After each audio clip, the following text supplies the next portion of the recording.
एक simple wire लेते हैं। यह कॉपर या एल्यूमिनियम या सिल्वर में से किसी का भी हो सकता है। इस वायर से 5 वोल्ट बैटरी को कनेक्ट कर देंगे और एक बल्ब भी। जब हम स्विच को ऑन करेंगे तो बल्ब ऑन हो जाएगा और करंट फ्लो होने लगेगा। जो यहाँ पर करंट फ्लो हो रहा है वायर में, बेसिकली यहाँ पर इलेक्ट्रॉन फ्लो कर रहे हैं वायर के थ्रू, और फ्लो ऑफ इलेक्ट्रॉन को ही करंट बोलते हैं। अब मान के चलो इस वायर को बीच में से कट कर देते हैं तो इलेक्ट्रॉन को फ्लो करने के लिए कोई रास्ता नहीं मिलेगा, जिसका मतलब है कोई भी करंट फ्लो नहीं होगा। इसलिए हमेशा ध्यान रखो, जब हम करंट चेक करते हैं मल्टीमीटर से तो करंट तभी चेक किया जा सकता है जब कोई लोड कनेक्टेड हो, सर्किट ओपन होगा तो करंट फ्लो नहीं हो सकता। अब जो करंट वायर से फ्लो हो रहा है सेम वही करंट मल्टीमीटर से फ्लो होगा, तभी मल्टीमीटर करंट बता पाएगा कि कितना करंट फ्लो हो रहा है। इसलिए मल्टीमीटर को भी सीरीज में कनेक्ट करते हैं वायर के साथ में, तो मल्टीमीटर इलेक्ट्रॉन के फ्लो को चेक करता है और हमें करंट की इंफॉर्मेशन देता है। और जिस डिवाइस से करंट चेक किया जाता है उसको एमीटर बोलते हैं और एम्पियर करंट की यूनिट होती है।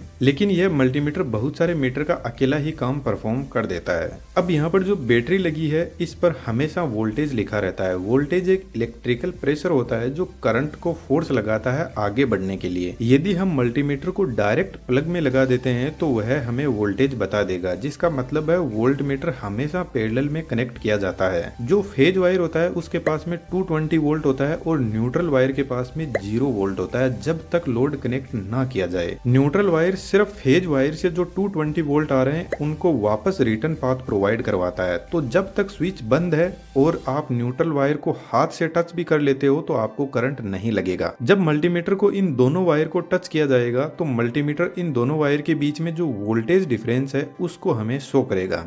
रेजिस्टेंस ठीक जिस तरीके से फ्रिक्शन काम करता है उसी तरीके से करंट के लिए फ्रिक्शन का काम रेजिस्टेंस करता है, जिसका सिर्फ एक ही काम होता है पावर को लॉस करना। अब हर मेटल का रेजिस्टेंस होता है, कुछ का कम कुछ का ज्यादा। इसलिए हमारे घरों में जो मेन वायरिंग होती है उसमें कॉपर वायर को काम में लिया जाता है, क्योंकि उसका रेजिस्टेंस कम होता है, जिसकी वजह से वह गर्म कम होगा और गर्म कम होगा तो वह ज्यादा लोड उठा पाएगा। अब रेजिस्टेंस के भी कुछ भाई बहन होते हैं जिनको इम्पीडेंस, एडमिटेंस, रिएक्टेंस बोलते हैं। यह भी पावर लॉस ही करते हैं लेकिन अलग अलग तरीके से। अब वोल्टेज, करंट और रेजिस्टेंस से मिलकर एक बहुत ही फेमस ओम का नियम बनता है, जिसको शॉर्ट में voltage is equal to current into resistance बोलते हैं। अब मानकर चलो एक सर्किट है जिसमें बहुत सारे बल्ब सीरीज में कनेक्टेड है। यदि कहीं से भी वायर टूट गया तो सभी के सभी बल्ब बंद हो जाएंगे, क्योंकि करंट इस पॉइंट से आगे फ्लो होगा ही नहीं। तो क्या हम कह सकते हैं कि जब कनेक्शन सीरीज में कनेक्टेड होता है तो करंट जितनी भी डिवाइसेस लगी है उनके पास सेम होता है। और दूसरी सबसे बड़ी बात, जैसे 2 एम्पियर का करंट इन वायर से फ्लो हो रहा है तो चारों बल्ब में आधा आधा एम्पियर डिवाइड हो जाएगा। अब करंट डिवाइड तो हो गया, जिसका मतलब है चारों बल्ब कमजोर जलेंगे। अब इन्हीं बल्ब को यदि हम पैरेलल में कनेक्ट कर देंगे तो इनमें से कहीं से भी वायर टूट भी गया तो बाकी के बल्ब पर कोई फर्क नहीं पड़ेगा, क्योंकि करंट का रास्ता आगे बढ़ने के लिए बना हुआ है।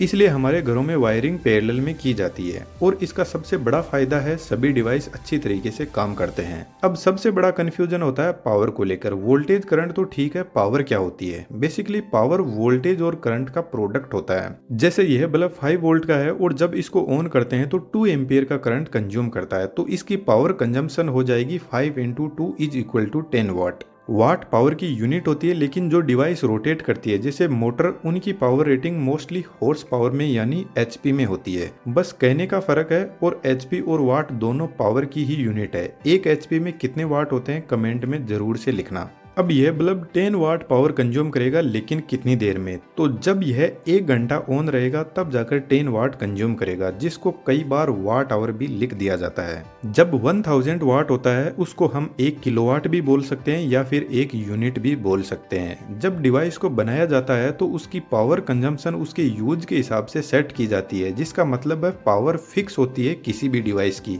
हम उसको बदल नहीं सकते। अब हमारे पास में 2 टाइप के करंट होते हैं, अल्टरनेटिंग करंट और डायरेक्ट करंट, जिसकी वेवफॉर्म कुछ इस टाइप की होती है। सबसे पहले अल्टरनेटिंग करंट की बात करते हैं। हमारे घरों में जो 220 वोल्ट की सप्लाई आती है वह एसी ही होती है। इसमें जो करंट का फ्लो होता है वह कुछ इस टाइप का होता है। यह एक साइकिल होती है जो 360 डिग्री की होती है और 1 सेकंड में ऐसी 50 साइकिल कंप्लीट होती है, जिसको हम फ्रीक्वेंसी बोलते हैं 50 हर्ट्ज की।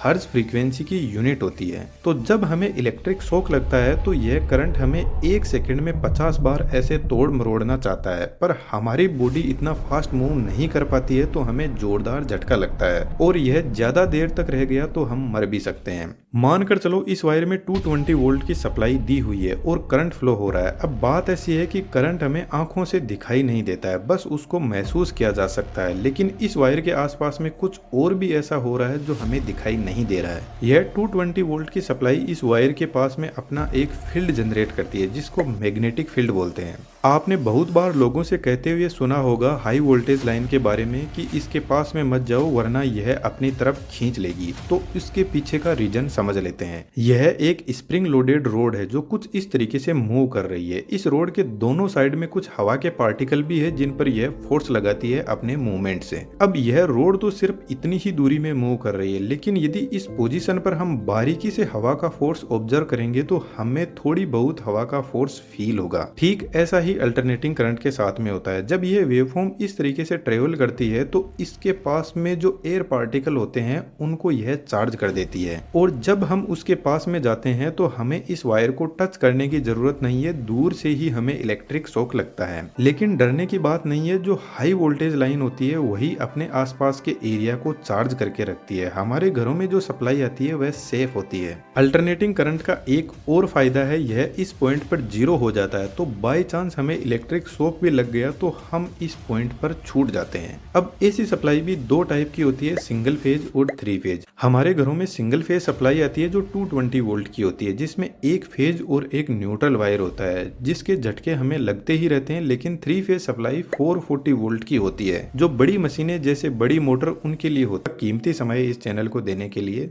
धन्यवाद। कि हमारे घरों से पावर स्टेशन बहुत ज्यादा दूर होता है, तो इतनी दूरी तक इलेक्ट्रिसिटी ट्रेवल करके आएगी तो रास्ते में बहुत सारी लॉस हो जाएगी, इसलिए वोल्टेज को हाई वोल्टेज पर स्टेप अप किया जाता है ट्रांसफॉर्मर की हेल्प से। अब बात करते हैं डीसी सप्लाई की। डीसी सप्लाई का करंट कुछ इस टाइप का होता है जो एकदम कांस्टेंट होता है। हमारा स्मार्टफोन, लैपटॉप, इसके अलावा जितने भी इलेक्ट्रॉनिक्स आइटम होते हैं वह ऑलमोस्ट डीसी सप्लाई पर चलते हैं। अब इसकी वेवफॉर्म एकदम सीधी है, जिसका मतलब इसमें कोई फ्रीक्वेंसी नहीं होती। फ्रीक्वेंसी नहीं होगी तो इसके पास में कोई मैग्नेटिक फील्ड नहीं होगा। मतलब मैग्नेटिक फील्ड तो इसके पास में होता है, लेकिन जब वायर एक मैग्नेट की तरह काम करेगा सिर्फ तभी।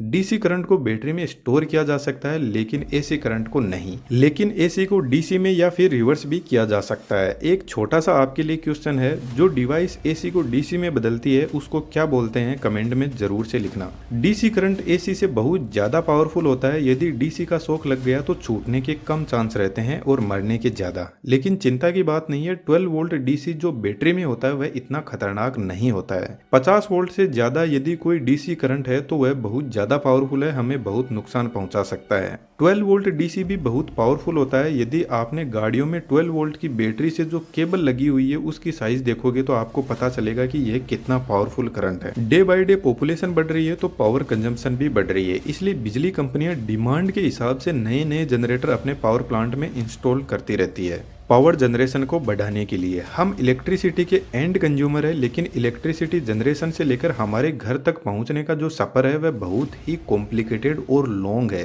क्योंकि इलेक्ट्रिसिटी लापरवाही बिल्कुल भी बर्दाश्त नहीं करती। यदि कहीं पर भी बीच में गलती हुई तो उसकी सजा भी तुरंत मिल ही जाती है।